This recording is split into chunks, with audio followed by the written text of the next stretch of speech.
It was a Dark and Stormy Night by Janet and Alan Alberg, read by Olivia MacDonald. It was a dark and stormy night. The rain came down in torrents, and there were brigands on the mountains, and wolves, and the chief of the brigands said to Antonio, "I'm bored. Tell us a story."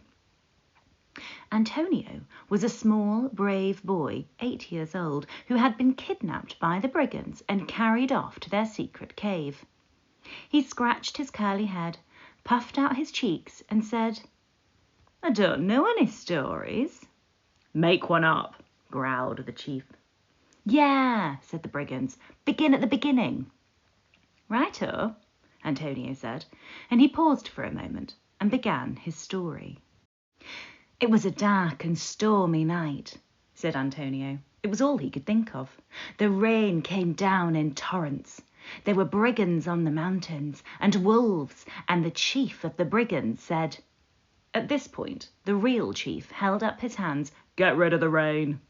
"I beg your pardon?" Antonio looked puzzled. "No rain," said the chief. "I'm sick of it." "Yeah," said the brigands. "Let's have a dry story." Once more, Antonio paused, and then, "Righto, how about this? It was a cold and frosty night. The snow swirled around the entrance of the cave, and there were wolves on the mountains, and bears." "Bears as well?" said the brigands. "And the wolves and bears crept ever closer to the entrance of the cave, where only a hissing, crackling fire kept them at bay. Meanwhile, outside, the real rain rattled down, and the real wolves shook their sodden fur." "Hang on a minute." The chief tossed a log onto the fire. "And the chief tossed a log onto the fire," said Antonio. "The chief blew his nose, and blew his nose—" "Stop that," said the chief. "And all the while the pile of logs got smaller and smaller," Antonio continued, "and the fire burnt lower and lower, and the wolves and bears crept nearer and nearer and nearer." "Ooh!" cried the brigands. Finally, the fire went out, and the wolves and the bears came rushing in, open wide their hungry jaws, and— "I'm fed up with wolves," said the chief. "Bears too," said the brigands. "Well, they were nearly fed up with you." Antonio scratched his head. "How about chickens and squirrels then?" "Don't be cheeky." The chief mopped his brow with the same spotty hanky with which he'd just previously blown his nose. "Anyway, I'm also fed up with caves." "And mountains," added the brigands. "Let's have a flatter story." By the way, in case you were wondering, Antonio had been captured by the brigands, all 6 of them, that very evening down in the valley. He was supposed to have been guarding his family's goats, but had been caught napping and kidnapped by the brigands. They kidnapped a couple of kids too, baby goats that is, and stole a line of washing. Now, with the lanterns flickering in the high wind and rain lashing in their faces, Antonio's deeply worried parents, Mr. and Mrs. Panetta, were out upon the mountainside searching for him. Antonio puffed out his cheeks and fidgeted. Firelight flickered on the glittering daggers and polished pistol butts of the brigands, which, I may say, were just about the only things they ever cleaned. Their hands were dirty, the backs of their necks dirtier still, and nowhere in that cave was there a toothbrush to be seen. For a third time, Antonio began his story. "Righto. It was a bright and starry night." "That's better," said the chief. "The silver moon shone down upon the silver beach beside the silver sea." "Ah," sighed the brigands, and one of them, Giorgio, added, "I love silver." Suddenly, lumbering towards the mighty chief and his brigand band, as they sat quietly dozing on the silver sand— "That rhymes," observed the chief admiringly— "came 6 hungry bears." At once the brigands protested. "Not bears again." "We said no bears." Bears on a beach? That's silly. All right then. Pirates, said Antonio. Cutthroat pirates charging up across the sand from the left, and the South American ruffians. What kind of beach is this? Said the chief. Racing in from the right, and massive sharks churning up the waters of the bay, and... Antonio cudgelled his brain for more ideas. A crocodile-infested swamp behind them, killer parrots in palm trees, and... He paused again to catch his breath and work out, if he could, what happened next. What happened next? Said the chief. Well, the chief and his brigands put up a brave fight. Of course they did, said the chief. But it was no use. What do you mean, no use?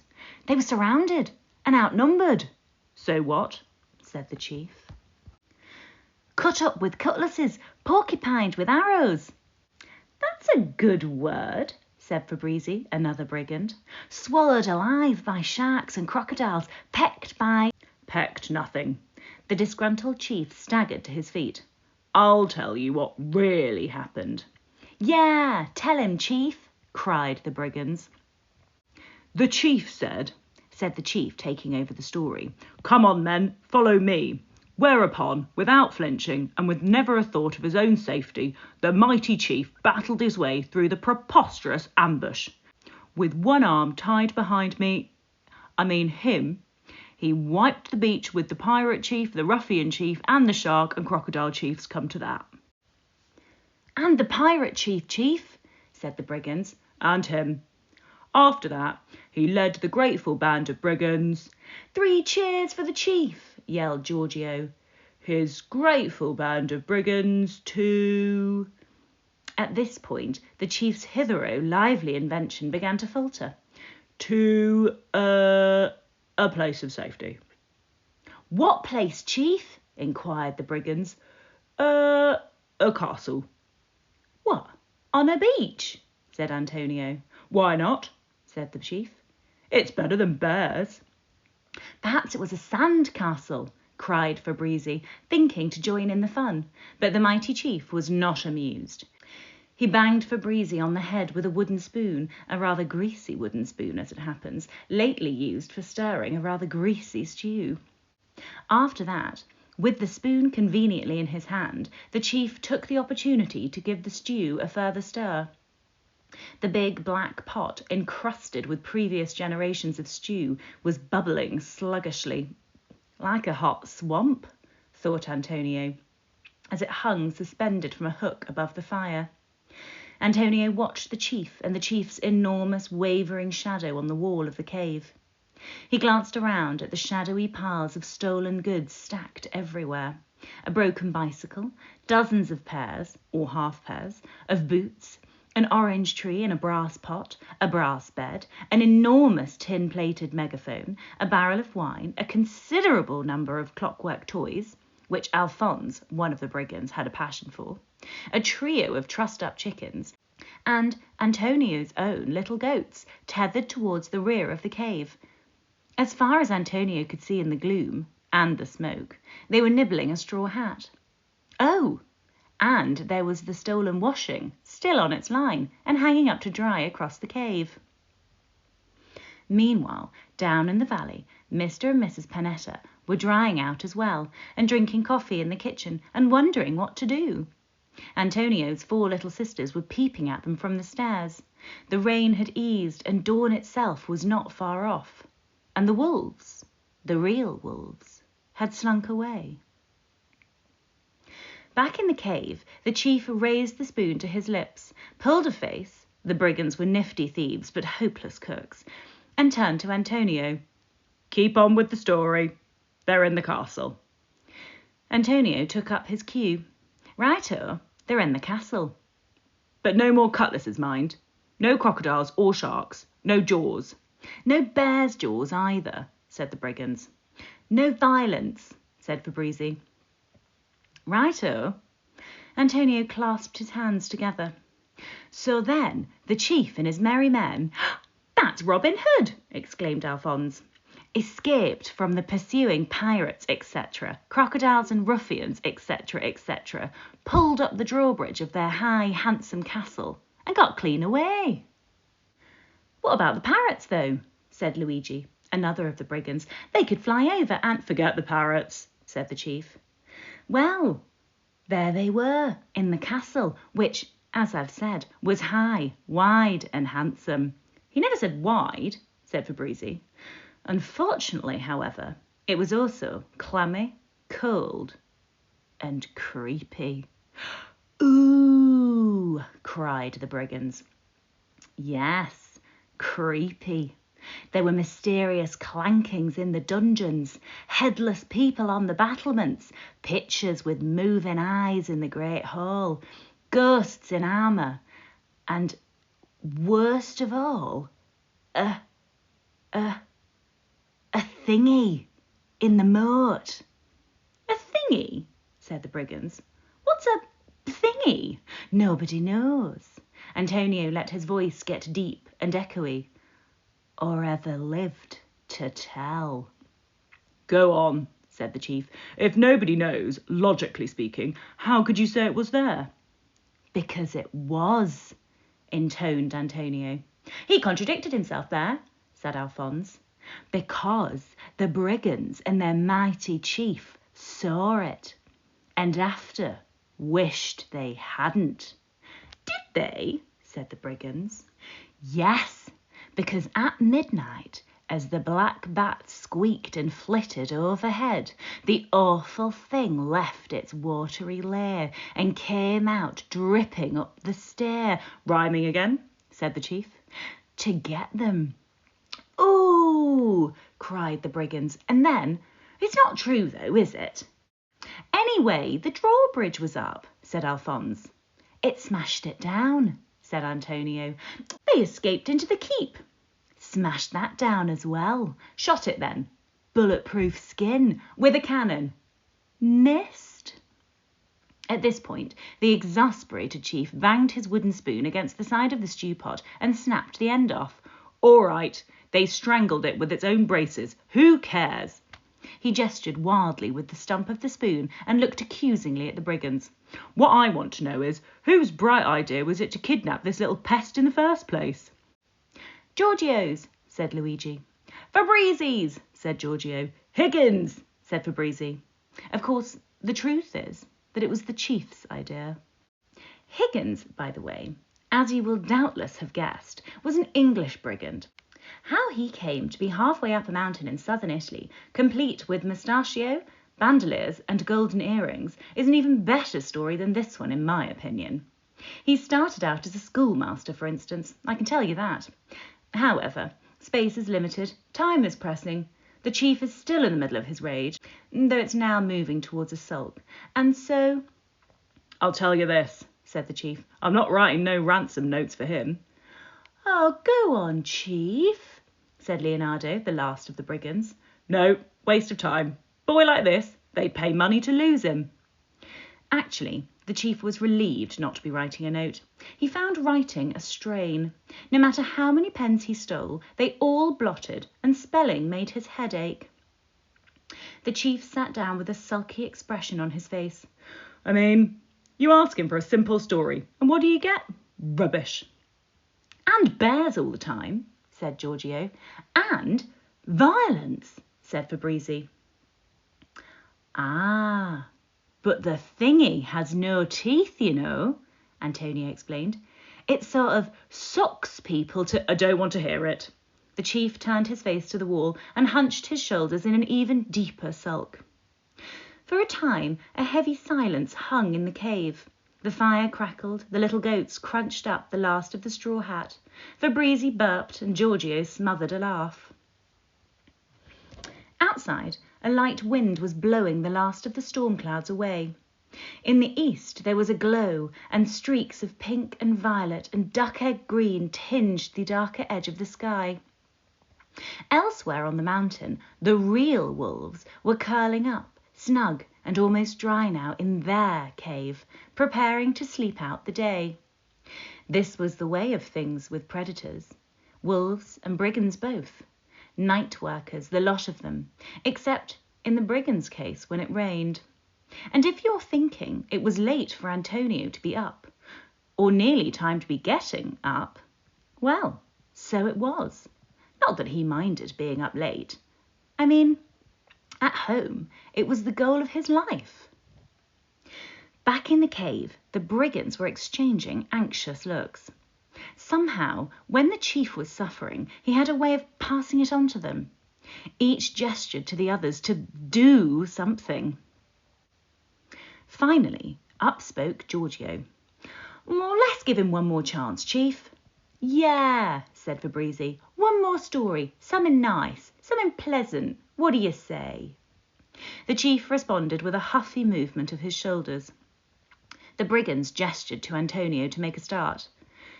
"He's got just the thing, Chief," said Alphonse. "Listen to this."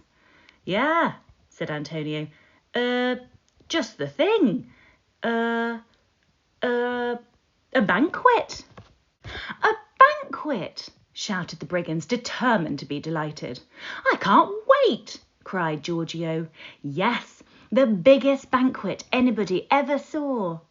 "What was there to eat then?" said the brigands. "What wasn't there to eat?" said Antonio.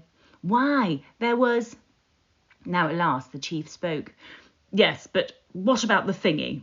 "No problem," said Antonio, while in the same self-instant thinking, "I'm getting better at this storytelling all the time." "No problem." The chief, the mighty chief, just grabbed the thingy and then, with one hand tied behind him, knocked it cold with the other, strangled it with its own braces, and tossed it back into the moat. "Bravo!" shouted the brigands. The chief turned slightly, scowling still. "Then what?" "Then what? Then the celebration. A great feast in the banqueting hall. Roast suckling pig and pheasant pie, mixed meat kebabs, cuttlefish cutlets." "No Brussels sprouts," said Fabrizi. "None," Antonio said. "Nor cabbage." "Roast potatoes, though," said Alphonse. "Yeah, tons of them. All crisp and golden, and piping hot, freshly made spaghetti, tagliatelle, vermicelli, macaroni. And best of all, perhaps, a huge tureen of delicious and enticing stew." Meanwhile, the real stew plopped and wallowed in its pot above the fire, enticing no one. And after that, marinated pomegranates, Florentine wafers in soft meringue, chocolate carnival cake, masala tart with strawberries, treacle sponge. "Oh, treacle sponge," said Giorgio. "I love it." "And donuts," said Antonio, "and ice cream, and—" "What flavours?" The chief had turned round completely now, and more or less lost his scowl, i.e., just looked normally menacing. "Let's have chocolate mint," began Fabrizi, but the others shushed him. "What flavours would you like?" said Antonio. "Neapolitan," said the chief. "Neapolitan?" Antonio puffed out his cheeks. "Amazing! That's mostly what it was. Bowls and bowls of it." He caught the rueful expression on Fabrizi's face. "Well, with a little chocolate mint chip too, perhaps." Fabrizi beamed. "And then the cheese," Antonio declared. "Camembert and brie and gorgonzola. And wine, Chianti by the gallon, poured into crystal goblets." "Lovely," cried Luigi. "I could do with a drink." "And after that," Antonio said, "the games." "Games?" said Giorgio. "I'm too full to move." "Me too," said Fabrizi. "I'll burst." "No, let's play," said the chief, now fully recovered, it seemed, and back in charge. He said, "What games?" "Pass the parcel," said Antonio. "No," said the chief. "Simon Says." "No." "Blind Man's Buff." "Musical chairs." "Treasure Hunt." "Spin the—" "That's the one," said the chief. "Treasure Hunt." "Yeah, treasure." Alphonse rolled the word around his mouth and rubbed his hands. "Righto," Antonio said. When the feast was ended, the mighty chief and his bulging brigands, "Ha!" cried the brigands, left the washing up and spread out through the castle to hunt for treasure. "Did they have clues?" said Luigi. "Lots, maps and all sorts, and the treasure. Was it real? Said Alphonse. That they presently found was utterly amazing. Massive chests of gold and silver. I love it, said Giorgio. And jewels in abundance, by the sackful, rubies, emeralds, amethysts, pearls, and diamonds of enormous size. Bags eye the pearls, said Fabrizi. Bags eye the rubies, said Leonardo. Well, they brought the treasure back into the banqueting hall. Yes, staggered in with it, spread it out on the floor where it glittered and shone, and shared it out. No, they didn't, said the chief. One for you and one for me. No, said the chief, you got that wrong. It's the first law of brigandry. Any treasure is the chief's. What about finders keepers? That's it, said the chief. They find it, they keep it. Once more, silence returned to the cave. The brigands shuffled uncomfortably in their places and sought to avoid the chief's gaze. So, well, said Antonio. They were going to share it out, only then the mighty chief said no, it was all his, and he gathered it up, every last ruby and pearl, into a huge sack and tied it up with a rope and sat on it. Don't seem fair, muttered Fabrizi. What was that? Said the chief. Fabrizi ducked his head and pretended to search for something in his pockets. Antonio, seeing a chance to stir things up a little, continued his story. Then, straight away, Fabrizi leapt onto the banqueting table, kicking the dirty plates aside. And he said, It doesn't seem fair. No, he never, cried Fabrizi. Yes, he did. And he said, Why should the chief get all the treasure? Oh, shut up, Fabrizi, groaned Fabrizi. After that, Giorgio leapt onto the table. No, protested Giorgio, and he said, I agree with Fabrizi. And what I say is, if the law says the chief gets all the treasure, let's take it in turns to be chief.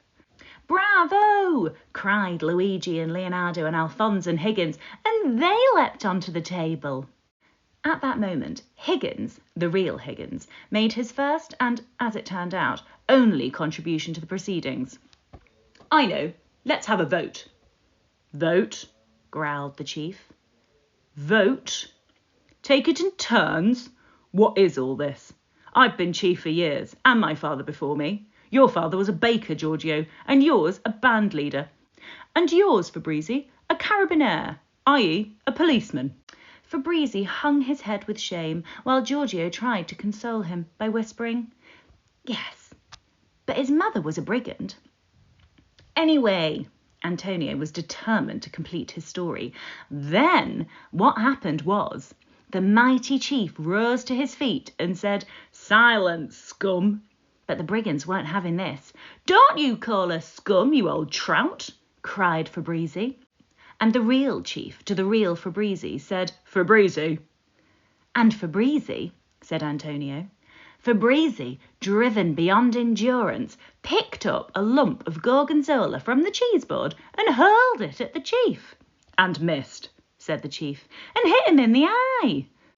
Whereupon Giorgio, the real Giorgio, to his own obvious dismay, failed to smother his laughter this time and burst out with it. And that did it, probably. More than the insults or the thingy, more than the gorgonzola even, being laughed at pushed the mighty chief over the precipice of his own temper and into a tumultuous rage. His face went red, then purple, and his beard bristled. No respect, he spluttered. He lurched across the cave. I'll get you, Giorgio, and you, Fabrizi, and you, and you. However, in his haste to be revenged, the chief dislodged the stew pot from its hook, at which point the stew poured out upon the fire, and stewy fog immediately enveloped the cave. The fire went out, and rapidly, in search of safer places, so did the brigands, though not before they had collided many times. Ow! Yelled Giorgio, and trodden on each other's toes. That really hurt, bawled Alphonse, and terrified themselves. What's that? Fabrizi cried, with items of stolen washing dangling from the line. Meanwhile, the chief, the mighty chief, uttering unprintable threats, had also blundered about in the confusion. He got pecked a couple of times by the trussed-up chickens which had struggled free. He skidded in the mess of the stew on the floor, trod on and flattened any number of clockwork toys, and, eventually, followed his fellow brigands out. Then, by and by, as the clouds of not-too-fragrant fog dispersed, Antonio, unnoticed and forgotten, made his way out. On the way, he tripped over and subsequently picked up an enormous tin-plated megaphone. As Antonio stood at the entrance to the cave in the early morning light looking down into the valley, an interesting scene presented itself. A line of leaping, scrambling brigands was tumbling down the hillside with a wildly gesturing and loudly swearing mighty chief in hot pursuit. Antonio studied the scene for a moment and slowly raised the megaphone to his mouth. The brigands and chief ran down the slope. The brigands and the chief ran down the slope, announced Antonio, blundering into thorns and stinging nettles, blundering into thorns and stinging nettles, and grazing their shins and knees on the sharp rocks, and grazing their shins on the sharp rocks. They came to a river, plunged in, and struggled through its icy waters to the further bank. Its icy waters to the further bank. Then on they ran, and ran, and ran, and ran. And from that day to this, or so the story goes, they never came back. They never came back! Antonio's megaphoned voice, "That's a good word," he thought, boomed out across the valley. The tiny, distant, dripping figure of the puffed-out chief turned and shook his fist. "You can say that again," he yelled. "And never came back," Antonio replied. After that, he untethered the little goats, tucked an abandoned dagger into his belt for a souvenir, and descended the steep path to his parents' farmhouse. In the bright white kitchen, Mr. and Mrs. Panetta were preparing to renew their search. Antonio's sisters, still in their nighties, were gathered at the breakfast table, dipping crisp golden rolls into dishes of hot chocolate. Antonio could smell the chocolate even before he opened the door, and the rolls too. Well, no sooner had he appeared than his mamma and papa grabbed him and hugged him and kissed him for coming back, and shook and scolded him for going away. "I was kidnapped, Mamma," protested Antonio, as his sisters formed a warm and chocolatey scrum around him. "A likely tale," his papa said. "By brigands!" Antonio cried, and he laid his brigand's dagger on the table as proof. Later, Antonio sat at the table with his own rolls and chocolate, to be followed shortly by a boiled egg, a toasted mozzarella sandwich, a couple of peaches, freshly picked, and more chocolate. Better than a banquet, he thought. His sisters sat beside him, their chins cupped in their hands, their eyes fixed on his face. "Tell us about the brigands," they cried. "And the mighty chief, and the cave. Yes, tell us the story." Antonio paused and licked a dribble of chocolate from his chin. The kitchen was quiet. His mamma and papa were watching him too. "Righto," Antonio said, and he pushed his cup and plate aside, licked his lips just one more time, and began his story. It was a dark and stormy night. The end.